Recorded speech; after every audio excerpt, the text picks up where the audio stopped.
Did you know that parents rank financial literacy as the #1 most difficult life skill to teach? Meet Greenlight, the debit card and money app for families. With Greenlight, you can send money to kids quickly, set up chores, automate allowance, and keep an eye on your kids' spending with real-time notifications. Kids learn to earn, save, and spend wisely, and parents can rest easy knowing their kids are learning about money with guardrails in place. Try Greenlight risk-free today at greenlight.com/Spotify. Ryan Reynolds here from Mint Mobile. I don't know if you knew this, but anyone can get the same premium wireless for $15 a month plan that I've been enjoying. It's not just for celebrities. So do like I did and have one of your assistants switch you to Mint Mobile today. I'm told it's super easy to do at mintmobile.com/switch. Upfront payment of $45 for 3-month plan, equivalent to $15 per month required. Intro rate first 3 months only, then full price plan options available. Taxes and fees extra. See full terms at mintmobile.com. It's the Anthony Cumia Show. Entertaining and informative. On the Red Apple Podcast Network. Welcome back, everybody. The Anthony Cumia Show. My guest here this evening, he has a show here in New York City on WABC Radio, I believe Sunday nights, 5 o'clock. I'm a big fan of his. He's been through the ringer. You want to talk about lawfare. You want to talk about the justice system being abused and weaponized against somebody. This is your poster boy right here, the great Mr. Roger Stone. What's up, Roger?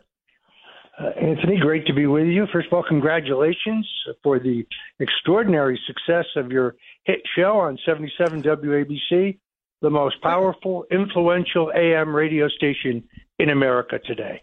It is, right? The cream rises to the top, Roger. Don't we know this? I love being on before you. It's great. Yeah, you're on before me, and a great lineup of guests and some real honest talk about what's going on. I mean, you've been through the mill. I can't imagine you're afraid of much more because, you know, you've been through it. That 29 armed agents busting down your door at 6 a.m. with, of course, CNN right there to capture it all.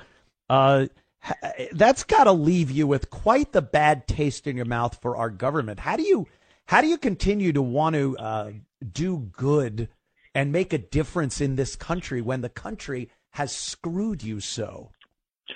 Well, the real irony, Anthony, of course, is that long after my trial, long after the president recognized that I was prosecuted not because I did anything wrong, not because I broke the law, but because I refused to testify falsely against him.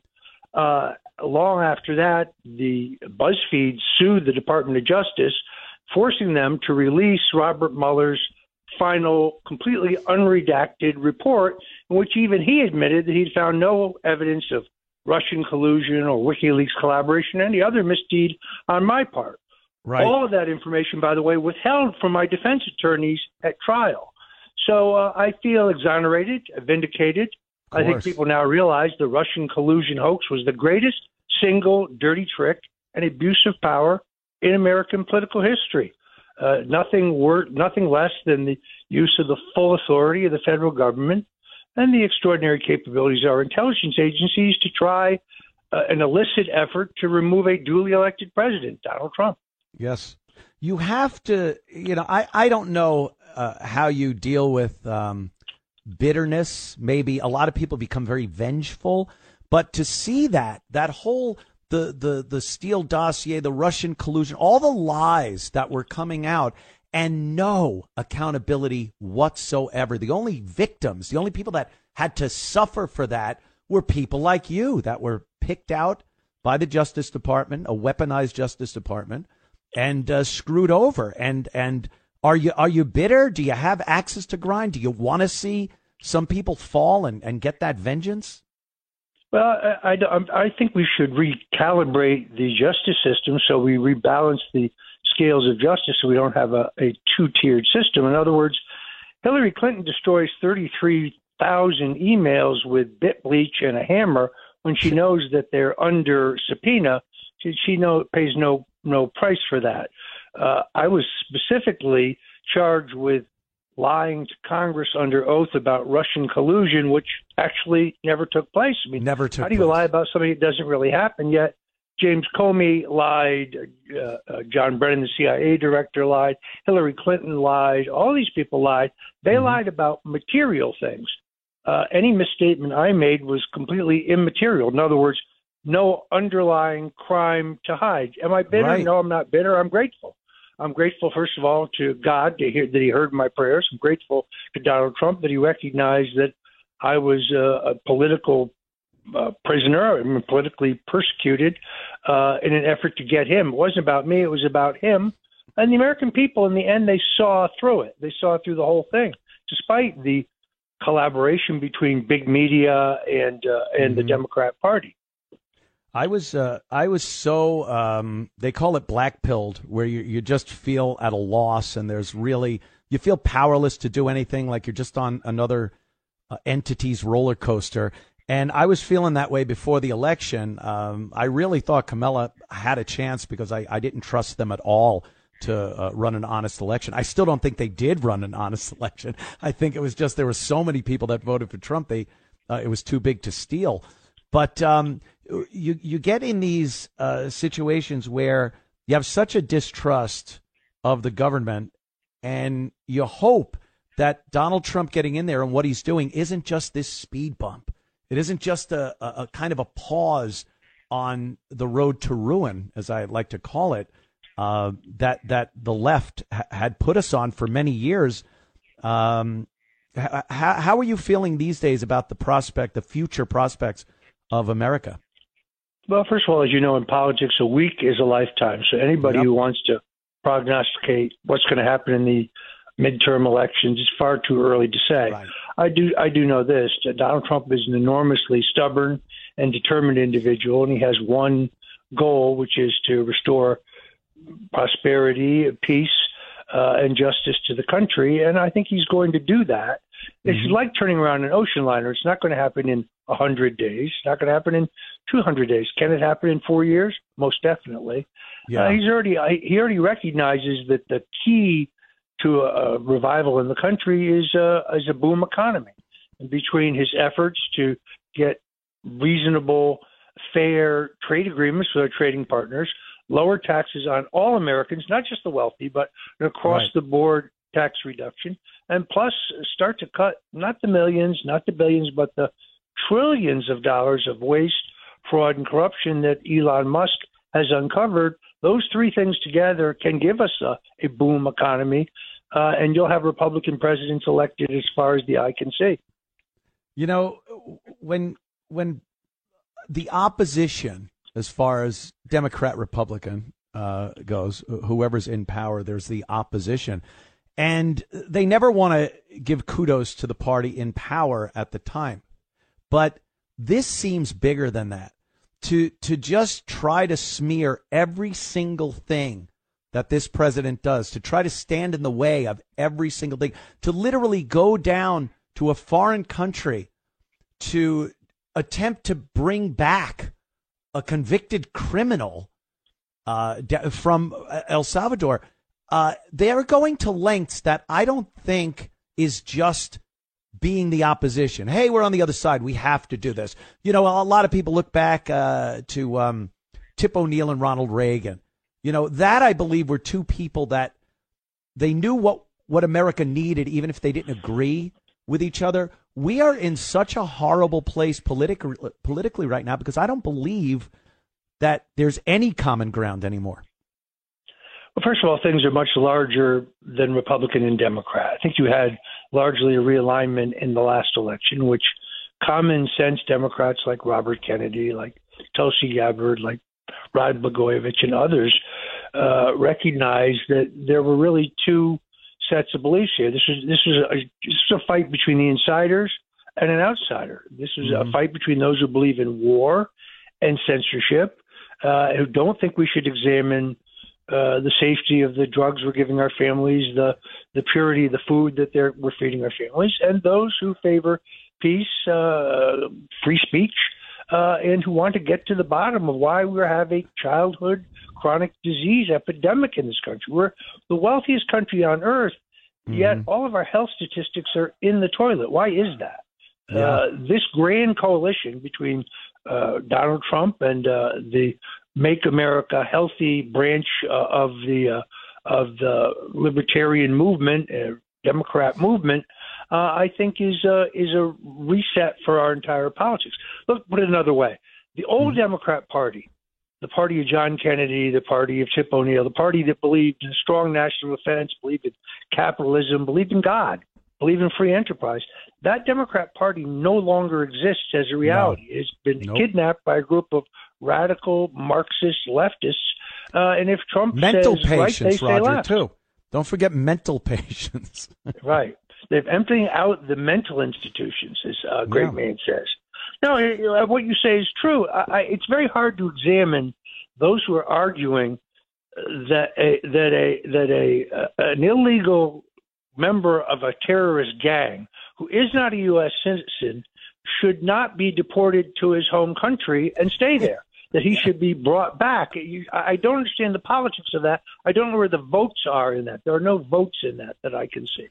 Like most of the stuff that the Democrats seem to be doing, I think years ago would have been kept a little more covert because it's so blatantly un-American, such an unpopular thing to want to do. If you really just look at, I think not the fringe, but the American people, the ones that voted. And even though they had smeared Donald Trump, tried to imprison him, indicted him, and tried to kill him, literally, still got elected. So I feel that gave me a little hope that the American people at least see through this lying machine that has been our leadership for so long. I just hope that continues because, like you said, people are fickle. I mean, I never understand when they put a poll out and one day later it's different. I'm like, who are the people that change their mind in one day? Like, what idiot saw something on the news and went, yeah, okay, forget it. I'm changing my vote. But I get you. I want to get into something else real quick. Of course, astronaut Mark Kelly. You had a little beef with him, a little blow up. I want to play the clip of him addressing what you said. Is that okay, Roger? Sure, go ahead, and then I'll tell you the truth. Let's play Mark Kelly talking about Roger Stone. Hey, the other day, Roger Stone called for me to be executed. Yeah, that Roger Stone, Donald Trump's buddy. And it's because I called out this administration on their corruption, how they're using meme coins and stable coins for Donald Trump to make money. And it should be illegal, so we introduced legislation to do that, to keep him, President, Vice President, members of Congress from taking these, what should be illegal acts, not who we are as a country. It's not right. But what Roger Stone said is really, really dangerous. My wife, Gabby Giffords, was nearly assassinated. She was shot in the head. Political violence is a real thing, and they're trying to make it worse. So thank you for sticking with me on this. It's really important, and it's really important that we fight back. So thank you very much. Amazing. They always talk about the threats that the right are making to the left, but it's always the left that are trying to kill people and injure people. What say you, Roger? About, let me address precisely exactly what I said. First of all, it had nothing whatsoever to do with cryptocurrency. It had nothing to do with that at all. Fox News correctly reported that Mark Kelly, I guess he sidelights as a U.S. senator, but he is a founder of a company which makes these satellite surveillance balloons, spy balloons. The China spy balloons. Communist China. Right. Financed by Communist China. And therefore, I said, I believe that was treasonous, and that therefore he should stand trial, and that if convicted, that he should be executed consistent with federal law. Those are my exact words. I did not say he should be killed. I did not say he should be assassinated. I did not say he should be arbitrarily executed. I said he should stand trial because I believe that is treasonous. Yes. But you see, now what happens is the fake news gets ginned up, the Daily Beast and Apple News and Smart News and all these fake news outlets, and they recycle his version of what happened, which isn't even remotely close to what I actually said, because what I said is correct. I believe this is treasonous. I believe he should therefore be charged, go through a fair trial, and if convicted, yes, capital punishment is, you can check the federal law, that is the prescribed sentence for treason. So you see, they just smear you and try to use this for their political fundraising. They're the ones, by the way, who I didn't hear Kelly complaining about the 2 attempts on President Donald Trump's life. Right. In fact, we still don't know anything about them. No, nothing, because, well, I tend to believe that maybe some people were involved that are in the public eye these days. I don't know. I'm not a big conspiracy guy, but when so many facts or seemingly accurate things that happened on those days where these assassins were trying to take his life, it makes you think, Roger. Makes you think. Well, it's just hard. It's hard for me to understand how the local police, the state police, and the Secret Service know for 92 minutes that there's a man inside the sealed perimeter of the event who both is seen with a gun and a rangefinder, but no one informed President Trump's direct security detail, and he wasn't therefore evacuated as would have been required under the Secret Service protocols. How is it that the Secret Service, the state police, and the local police are on 3 different radio frequencies that can't speak to each other? How is it that we can see still photographs and video of the man they say was the shooter, Thomas Matthew Crooks, speaking to somebody on the phone, but they tell us that his phone can't be unencrypted, so we don't know who it is he was speaking to? None of these things make any sense. And then, of course, just the same way they hosed out the back of the limousine an hour after JFK was killed, they hosed off the roof of the building where they tell us Crooks shot from to ensure that we couldn't test any DNA he may have left behind. Right. I find it very curious at a minimum. It's all, yes, at a minimum, very curious. You know, I don't think I've ever heard of an assassination attempt, at least in the last 100, 200 years even, where people were saying, there he is, before the shots were taken. Usually it's after the assassin fires where people go, hey, I saw him, there he was. More than a half hour beforehand, there were people saying, there he is, the guy with a gun, he's on the roof. And Trump was allowed to continue to speak on that stage under a spotlight and the sun shining on him, a perfect target. And yeah, nothing was done. And we're just supposed to believe that. You know, the plausible deniability has gotten a little ragged around the edges these days, Roger. I mean, back in the old days, at least there was some substantial plausible deniability. But these days, I mean, they're not even trying. No, and look, several congressional investigators have established that the counter sniper got the shooter within his sights, but rather than shooting and killing him, he's pointing a gun at the president or the future president of the United States, a protected presidential candidate. He waits until the guy gets off 8 rounds before he finally takes him out. So, like I say, there's far more questions here than answers, but we don't see the Secret Service, nor the FBI, nor any other federal entity providing any answers. The situation surrounding the attempt in West Palm Beach is just as shady. This guy is supposedly Ryan Routh. They tell us he's indigent. He's behind in his alimony payments. He's behind in his rent payments. So how did he afford to fly to the United States? How did he get here? How did he obtain a gun? How did he hide for 18 hours outside the golf course undetected? And these are very odd questions. Connections with Ukraine, connections with other, nefarious people and governments. And why do you think Trump, now that he's got the seat, doesn't do more? Or do you think maybe he is doing more behind the scenes? You think, hey, I got the seat now, I'm going to dig into this. They try to kill me, man. I am really going to see what happened here. Well, you would certainly think that our new FBI director, who I have a high degree of confidence in, would be examining these issues. You would suspect that the Attorney General would do so. But so far, we don't have any new answers. I noticed Congressman Stubbe from Florida, who's on the Intelligence Committee, says the committee has not been briefed, even a classified briefing as to what happened in Butler, Pennsylvania. It's deeply, deeply disturbing. Here's the biggest reason why it's disturbing, Anthony, because if they tried twice before, what would stop them from trying again? This is what I pray about the most. This is my greatest single fear. Trump is such a force of nature. He is so committed to radical change that really endangers the deep state and their operatives and their power, control, and money.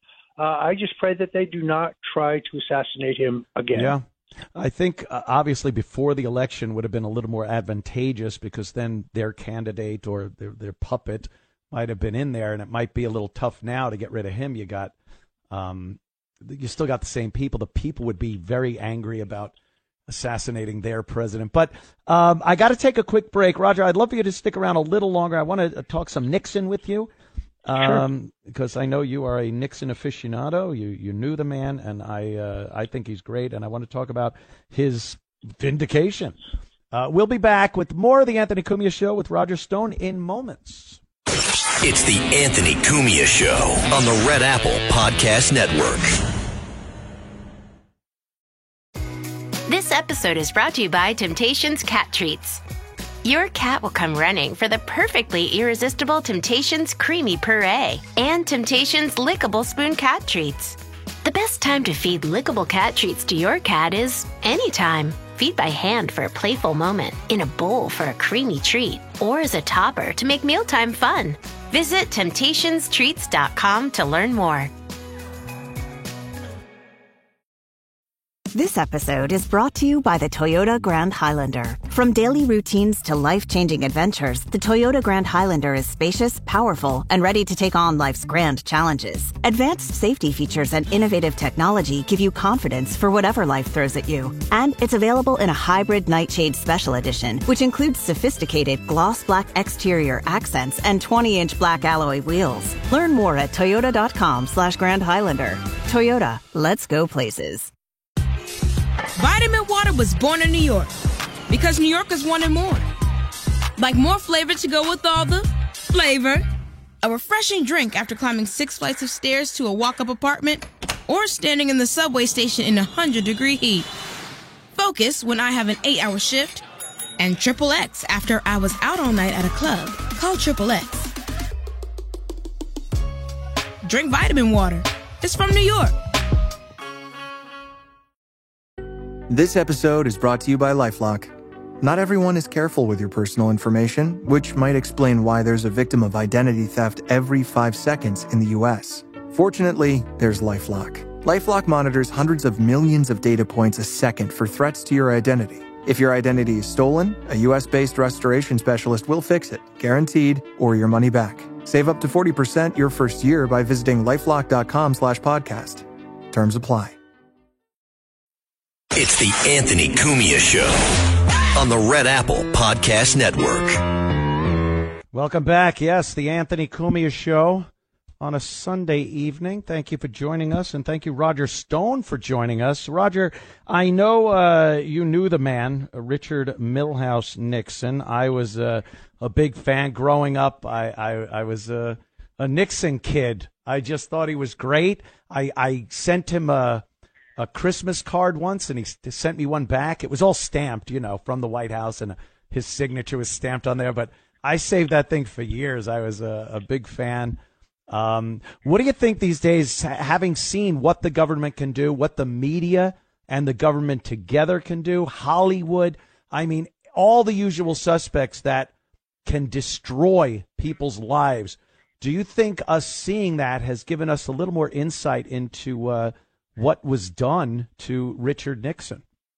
I've discussed this with President Trump, who's asked me several times, so Nixon was a fighter, why did he quit? The answer is quite simple. If the Internet had existed in 1973, 74, Nixon would have survived. The problem here was you had a monolithic media, 3 major broadcast networks, a handful of national news magazines, Time, Newsweek, and a few major newspapers, and that was it. There was no platform with which to counterpunch, no platform with which to put forward the counter narrative. We now know, based on declassified federal documents, the CIA was well aware of the plan to break into the Watergate in advance, that they infiltrated the burglar team, that 4 of the 8 Watergate burglars were still actively on the payroll of the CIA, still reporting to their handlers.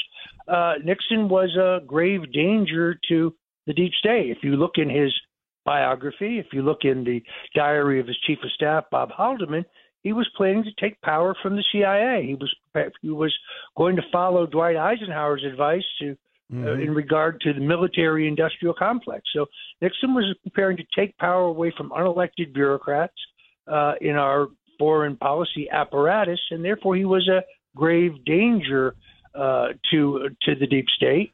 He also knew, quite candidly, who had killed John F. Kennedy. He was a danger from that point of view as well. So they took him out in a silent coup. They didn't assassinate him the way they did Kennedy, or they later would try to assassinate Reagan and Trump. But in retrospect, the real tragedy here is the greatness of his record gets lost in the ashes of Watergate. I mean, he reached a strategic arms limitation with the Russians, which saved his country tens of billions of dollars in defense spending. Right. He brought China in out of the cold at a time that China is a dirt-poor, agrarian society. Few Chinese have indoor plumbing. The rural areas have no electricity. They're not a military threat to us. They're not an economic threat to us. He plays them off skillfully against the Russians to get a strategic arms limitation agreement. There's no way for Nixon to look 30 years down the road and see that Bill Clinton is going to give them most favored nation trading status and sell them our top military missile targeting secrets. This is what has made them the danger they are today. Nixon ends the war in Vietnam. Nixon desegregates all of the public schools without incident or bloodshed. Nixon does away with the military draft. Nixon gives us the 18-year-old vote. Nixon unilaterally saves Israel from total annihilation in the 1973 Yom Kippur War over the objections of Kissinger, over the objections of the Joint Chiefs of Staff, over the objections of his entire foreign policy apparatus. It is Nixon who says, no, airlift $37 million in lethal aid to the Israelis and do it now, because Israel had their backs against the sea.